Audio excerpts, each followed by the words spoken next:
He covered her coffee when her card got declined, unaware she was a CEO who'd been quietly observing him. The morning rush hummed in the cafe, tucked at the bottom of Donovan Tower. Baristas shouted names, steam hissed from the espresso machine, and the rich scent of roasted beans hung in the air like a warm invitation. Rachel Donovan, 30, CEO of the Empire on the tower's top floor, walked in sharp in a white blouse and grey pencil skirt, moving with purpose. No one clocked her as a CEO, just another face in the caffeine line. She stepped up to the counter, phone in one hand, tablet and a folder under her arm. "Large latte, extra shot, please," she said, her tone smooth but distracted. "That's $5.85, the barista chirped. Rachel swiped her card. The reader flashed, declined. She blinked, tried again. Same result. "Hang on," she muttered, digging through a leather satchel side pocket. Main compartment. Nothing. Her wallet was gone. A sharp pang hit her chest. She never forgot her wallet. Except, apparently, today. "I'm so sorry," she said, cheeks warming. "I must have left it in my office. Can you hold it for a sec? I'll run up." The barista's smile tightened, eyes flicking to the growing line. That's when a calm voice broke through. "It's just coffee. Happens to everyone." Rachel turned. A guy stepped forward, tall, mid-30s, worn jeans, navy polo, security badge on his belt. His brown hair was neat, his face steady. His name tag read Caleb. Before she could object, he tapped his phone on the reader. Beep. Payment cleared. The barista softened. "Thanks, sir." Caleb nodded, handing Rachel the latte. "No big deal." She took it, caught off guard. "Wait, you don't have to." "I know," he cut in, shrugging. "But if it was me, you'd do the same." His tone was so easy. No pity. No show, just genuine. Rachel managed a small smile. "Thank you. I'll pay you back." He waved it off with a grin. "Don't worry about it." As she shifted her bag, the cup tipped, splashing a few drops on her blouse. She grimaced. "Of course." Without a word, Caleb pulled a napkin from his pocket, stepped just close enough, and dabbed the stain near her collarbone. Carol, precise, respectful. "There," he said, stepping back. "Mostly gone." She looked up. He was already turning away. "Wait. What's your name?" He glanced back. "Caleb." Then he was gone, slipping out toward the elevator bay. Rachel stood there, cup in hand, napkin in the other, the cafe's noise fading into the background. Something felt different. A small actor guy, who didn't know her title, her salary, her anything, had paid for her coffee, cleaned her shirt, and left without expecting a thing. She sipped her latte, still warm, and frowned thoughtfully. People were kind when they wanted something, when they knew who she was. But Caleb, he didn't even ask her name. With a shift in her chest, she headed for the elevators, her first meeting waiting. But her mind was elsewhere, in a man named Caleb, and a coffee she couldn't shake. The conference room on the 26th floor was sleek, glass-walled, quiet except for the hum of a coffee machine and the soft clack of keyboards. Rachel sat at the head of a long mahogany table, sleeves rolled up, a stack of resumes in front of her. She'd insisted on personally reviewing the shortlist for the new Regional Tech Initiative EA project she'd championed after years of leaning on filters and cold algorithms. Donovan Enterprises was scaling its digital division into 3 new cities. This team would set the foundation. She needed people with heart, not just shiny CVS. She skimmed one resume, then another. Solid, sure, but too polished, too predictable. Buzzwords blurred together. She reached for the next folder and froze. Caleb Morgan. Her breath caught. That name, she'd seen it.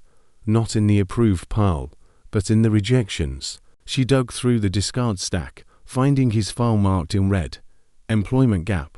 Incomplete explanation. Discard. Now, holding it, she read closer. Former senior systems engineer at Halbert Technology Schubert, a heavyweight in tech. 8 years, multiple promotions, then a 3-year void. Just personal leave. Rachel leaned back, tapping her pen against her knee. The Caleb from the cave, quiet, steady, kind, didn't seem like someone who'd flinch at responsibility. He felt like someone who'd chosen calm over chaos. She stood, crossed to her laptop, and pulled up his digital application. A note in the comments section read, "Looking to re-enter tech at my own pace, not after pity, just purpose." Her throat tightened. She typed fast, digging through internal records, LinkedIn, public data. Then she found ITA local news article, 4 years old, buried deep. Tech exec loses family in tragic freeway crash, leaves company weeks later. The photo showed a younger Caleb at a memorial, holding a single white rose. Rachel's breath hitched. She wasn't easily rattled, but this silence of his resume, the weight of it hit her hard. HR had seen a gap and called it a flaw. She saw resilience. She grabbed her pen, crossed out the red mark, and wrote in bold, "Priority review. Direct interview with CEO." When her assistant, Emily, returned with coffee, Rachel didn't look up. "Emily, pull all HR notes on Caleb Morgan. Set up a one-on-one. No panel, just me." Emily hesitated. He's in the rejected pile." "Not anymore," Rachel said. "I still on the resume." 2 hours later, in her office, Rachel stared out the floor-to-ceiling windows at the city below. The morning haze was lifting, people scurrying like ants toward their goals. She thought of Caleb's words. "If it was me, you'd do the same." Would she? Had she? How many people had she missed because they didn't fit her boxes? She remembered his quiet care paying for her coffee, dabbing the stain, walking away expecting nothing. And now, here he was, not by chance, but on a list she'd never checked until today. A man who'd led teams of engineers, lost it all, and chose to rebuild with what he had left: dignity, silence, a security job that let him breathe. Rachel flipped open her planner, circled next Thursday, and wrote, "Interview Caleb Morgan." Read him, not the resume. Late afternoon light streamed into Rachel's corner office, warming the glass table where 2 coffee mugs sat untouched, one cooling. Caleb Morgan stood by the door, hands unsure, looking slightly out of place in the sleek space. His security uniform was crisp but simple, his posture polite but cautious. Rachel gestured to the chair across from her. "Please, sit." He did, eyes meeting her scum, alert, like someone used to navigating uncertainty. "I bet you're wondering why I called you here." Rachel started, hands clasped lightly. Caleb gave a small smile. "Besides the coffee thing," she laughed, nodding. "Among other things." She opened a folder slowly. "Caleb Morgan, Senior Systems Engineer, 8 years at Halbert Technologies, multiple commendations, then 3 years blank, now part-time security." "You didn't mention any of that in your cover letter." He didn't flinch, didn't think it'd matter. Most stopped reading at the gap. She tilted her head. "And if they kept reading?" He paused, then shrugged. "They'd see someone rebuilding, on my terms." She studied him. "You're overqualified for the roles we posted. You know that." "Yeah," he said simply. "So why go entry level? Why not wait for the big doors to reopen?" His voice stayed steady. "I didn't want pity. I wanted purpose. A fresh start I earned, not one handed to me out of guilt." Rachel nodded, his stillness striking her pride. Not defiance, just clarity. She glanced at the folder, then back. "You know what surprised me most? That morning, you paid for my coffee and didn't linger. Didn't ask for anything. Didn't even let me thank you." He smiled faintly. "Didn't feel like it needed thanks. But it was," she said softly. "Not just a coffee, but how you saw me just a person who needed a hand, not a CEO, not a stranger to impress." Caleb's expression softened, but he stayed quiet. Rachel pulled an envelope from her drawer and slid it across. "This isn't about the coffee, and it's not obligation." He opened it, an offer letter. "Not for a junior role, but lead systems consultant on the digital infrastructure project Innoven's biggest in years." "I read your file," she said, voice low. "But more than that, I listened. I saw what others missed." Caleb's eyes held hers, steady but fragile, like being seen after years in the dark. "I'm not doing this because I owe you," she added. "I'm doing this because I need someone like you." Silence stretched. Then Caleb nodded. "I'll accept." On one condition. She raised a brow. What's that? He grinned. You let me buy the next coffee. She laughed. Deal. The elevator hummed softly as Caleb stepped onto the 22nd floor of Donovan Tower, home to the Executive and Strategy Division. This place was a far cry from the lobby, where he'd stood months ago as a part-time security guard. The lighting here was warm, the air carried a subtle cedar lemon scent, and sleek digital displays lined the walls, flashing real-time project dashboards. His new ID badge read Technical Strategy Consultant. He touched it, still adjusting to the title. As he walked into the open office, he felt eyes on him, some curious, some wary, a few skeptical. He caught whispers later by the coffee station. To junior analysts, voices low but not low enough. That's the guy, right? The security guard. Yeah, heard the CEO hired him herself. Went from holding doors to running projects. Must have made one hell of a coffee. Caleb didn't react. He'd faced worse. But the words lingered, a small sting. His first meetings were quiet. He listened, observed, spoke only when asked. In the silence, he was mapping the system, spotting gaps, inefficiencies no one had flagged, not out of neglect, but because they didn't see them like he did. That evening, as he packed up, an email pinged from Rachel Donovan. Subject, just in case. Attached was a private link to the company's internal architecture blueprint and a confidential pass to the latest infrastructure logs. No notes, no fluff, just what he needed. Caleb smiled to himself. Day after day, he showed up early, stayed late. He asked questions, sometimes to the air, poring over code and system maps with the precision of someone who'd built them from the ground up. Slowly, the team started to listen. Rachel didn't hover, she never sat in his meetings or micromanaged. But every so often, he'd notice small things, an extra whiteboard by his desk, a new data model license in his account. She was watching, quietly, the way he'd once watched her from the lobby, holding doors while holding back his past. The shift came in the third week. During a Monday morning review session, the room was packaged: strategists, project leads, IT heads. Caleb stood at the front, navy blazer over a simple shirt, no tie. He cleared his throat. I reviewed our digital infrastructure, he said, pulling up a schematic. Found 3 redundancies in data sync channels, costing us about $420,000 a year. Heads perked up. He clicked to a new slide. With a layered consolidation strategy and smart caching, we could cut that by 85% in 6 months. Silence. Then murmurs, then question, sharp, technical, pressing. Caleb answered each one, clear and confident, like a man who'd carried real responsibility, not just a badge. When the session ended, the room was still buzzing. Rachel, who'd been sitting quietly at the back, stood and walked forward, heels soft on the carpet. With a calm smile, she looked around. I read his file. I read between the lines. And today, he read the room. She turned to Caleb, her eyes warm with something deeper than approval. I chose right.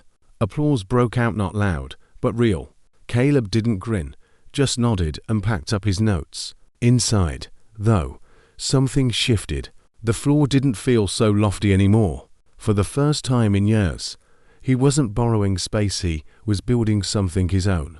Past 9:45 p.m., Donovan Tower was mostly dark, the city lights casting long reflections on the windows. 2 lights still glowed, one in Rachel's office, one at Caleb's corner desk, his screen alive with code.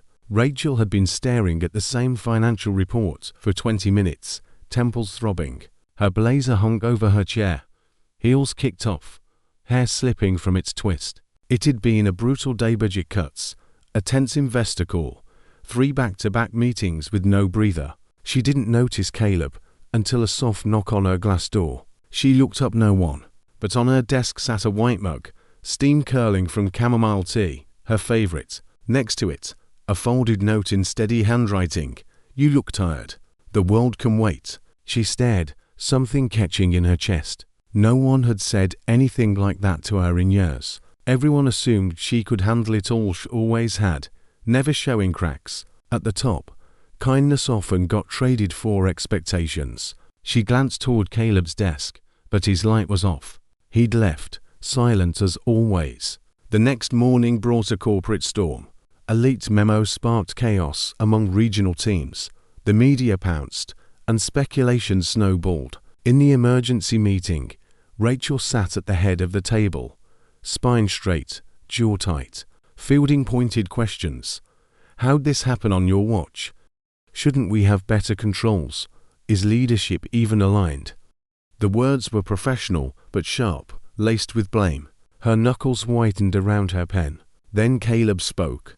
He hadn't planned to, but a flicker in Rachel's ice brief, almost invisible, pushed him. With respect, he said, voice calm but firm, if we're questioning leadership, let's get it right. Rachel wasn't the leak. She wasn't the bottleneck. And she definitely wasn't the one who missed the outdated comms protocol. That was my team, and I own it. The room turned. But while you're pointing fingers, she's been here past midnight cleaning this up. So unless someone's logged more hours than her this week, let's focus on fixing, not blaming.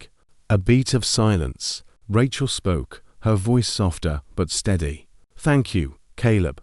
The meeting shifted less hostile, more focused. When it ended, Rachel lingered, stacking papers.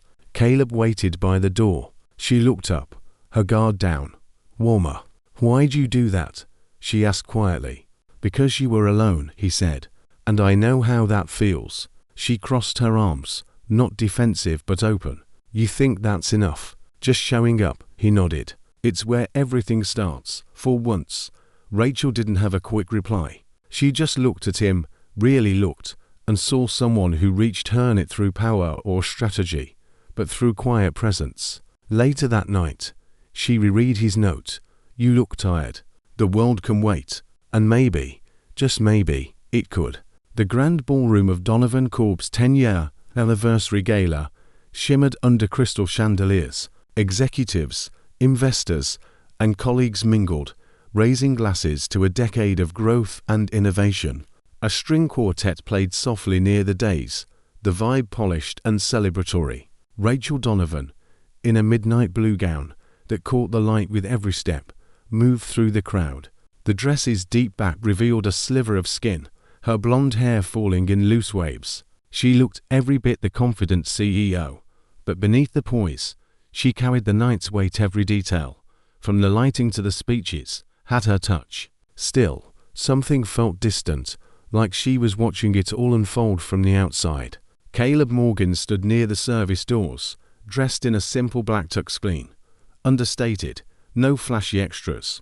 He'd arrived early to help Rachel, checking stage lights, testing mix, quietly directing staff. He'd slipped away to change, but his focus stayed on her. Earlier, he'd noticed her shiver while greeting guests near the balcony doors, a draft cutting through the warm room. Without a word, he draped a navy cashmere wrap over her shoulders, his fingers brushing hers as he adjusted it. She'd felt the warmth, even then. Now, as the final presentation wrapped and the quartet's last note faded, the crowd drifted toward the dining area. Glasses clinked, laughter rippled. Rachel smiled, thanked guests, accepted compliments, but her mind wandered. A hush fell. Fireworks were about to start. She stepped through the southwest terrace doors, adjusting the wrap around her shoulders, the warm night air a soft contrast to the ballroom's glow. Caleb followed, a few steps behind. The sky erupted in colored, then electric blue, a cascade of gold. Each burst lit their faces, vibrant and alive. The fireworks danced in Rachel's eyes. She turned slightly, a smile flickering. It's beautiful, she said, voice low. It is, Caleb replied, his gaze on her. They stood side by side, silent. She raised a brow, almost teasing. He took a slow breath. You're cold. She glanced at him, amused, then placed both her hands in his outstretched palm. They watched the next bursts together, the explosions fading into a soft glow. Rachel's gaze shifted to him. Why do you always notice the little things? Her voice held wonder, a touch of vulnerability. The fireworks ended, the night air still. Because I know what it's like when no one does, he said quietly. Her heart skipped. The words landed like a truth she hadn't named. She looked down at their joined handships, warm, steady, his thumb brushing her fingers. She glanced at the sky, then back. "Thank you," she whispered. He squeezed gently. "Always." They stayed there, hands linked, not kissing yet, but connected, their worlds quietly merging. Behind them, applause rose in the ballroom, calling guests back. They lingered, neither eager for small talk. Caleb spoke, voice low. "I can't promise it'll always be perfect, but I'll keep noticing." Rachel leaned closer, the wrap slipping to reveal her shoulder. She shivered less now. Their eyes met, no words needed. He stepped in, gently tilting her chin up. The office was quiet, past 7 p.m. Most of the floor dark except for a corner cubicle where soft typing echoed.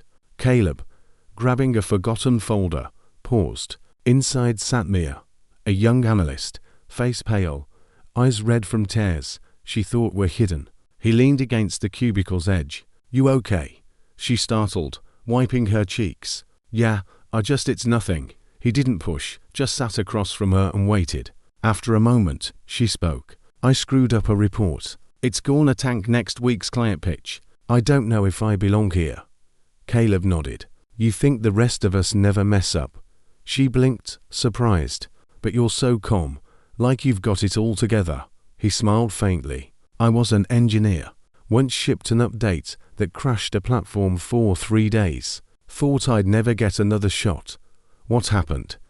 Someone sat with me and said, 'You're allowed to fail. You're not allowed to quit.' So I didn't." Mia's shoulders eased. "Redo the report," he added. "I'll review it with you if you want. You're not alone." From the corridor, Rachel paused, watching.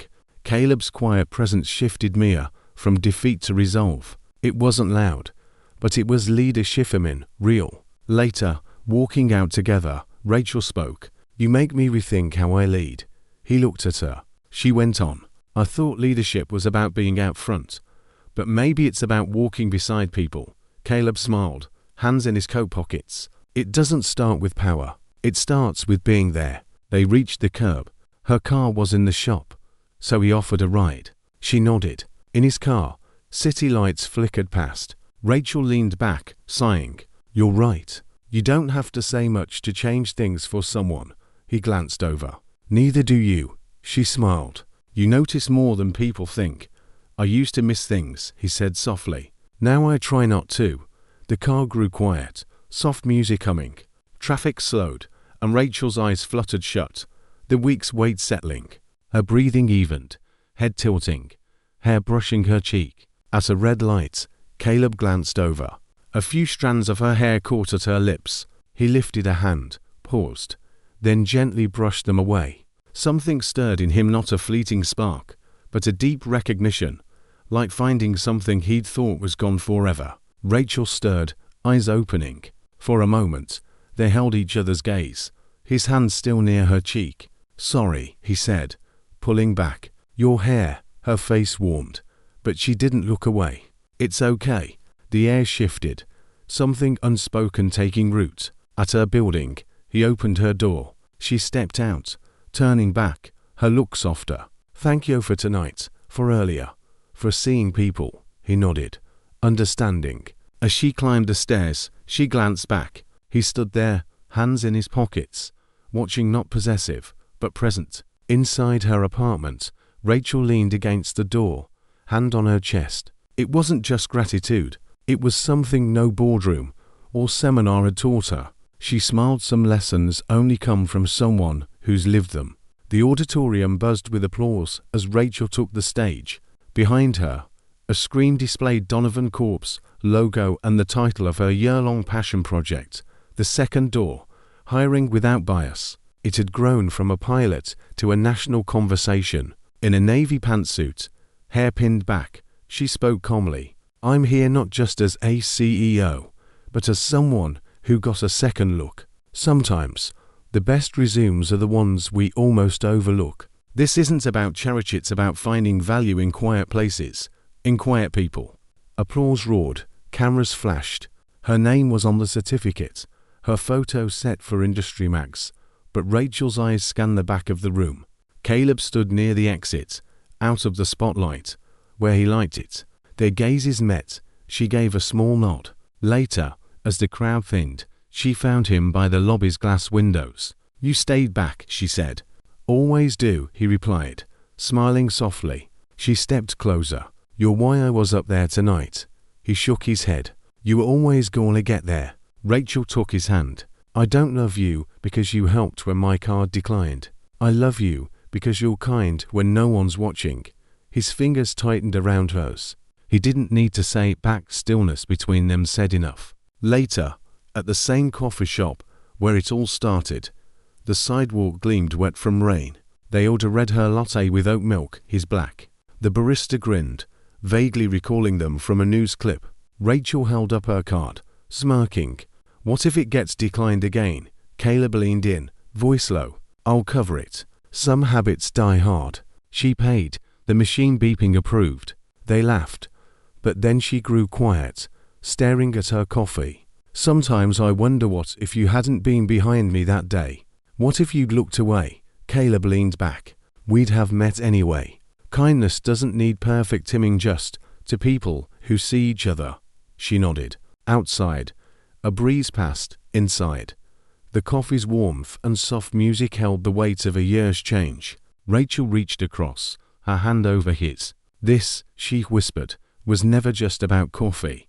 "No," Caleb said, his thumb brushing hers. "It was about seeing someone and choosing to stay." The machine dinged. Another order up, but for Rachel and Caleb, their story had already brewed quietly, kindly, just right. The future. It tasted like coffee and courage. If this story warmed your heart, like Caleb's quiet kindness touched Rachel's, stick around for more. At Soul Stirring Stories, we believe small acts like covering a stranger's coffee can shift a life's path, leading to connection, second chances, or love that grows in silence. If you believe in quiet kindness, in love that builds slowly, subscribe to Soul Stirring Stories and tap the bell. New stories drop weekly, crafted to remind you, the softest moments leave the deepest marks. Thanks for watching, and remember, kindness is never wasted.